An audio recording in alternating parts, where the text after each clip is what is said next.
In the valley of Nis, the accursed waning moon shines thinly, tearing a path for its light with feeble horns through the lethal foliage of a great upas tree.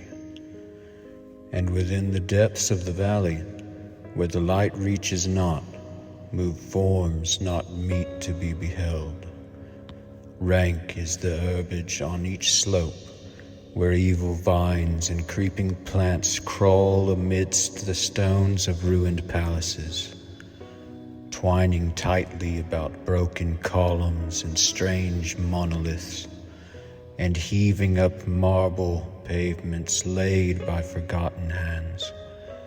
And in trees that grow gigantic in crumbling courtyards leap little apes, while in and out of deep treasure vaults writhe poisoned serpents and scaly things without a name. Vast are the stones which sleep beneath coverlets of dank moss, and mighty were the walls from which they fell. For all time did their builders erect them, and in sooth they serve yet nobly. For beneath them the grey toad makes his habitation. At the very bottom of the valley lies the river Than, whose waters are slimy and filled with weeds. From hidden springs it rises, and no subterranean grottos it flows, so that the demon of the valley knows not why its waters are red, nor whither they are bound. The genie that haunts the moonbeams spake to the demon of the valley, saying, "I am old and forget much.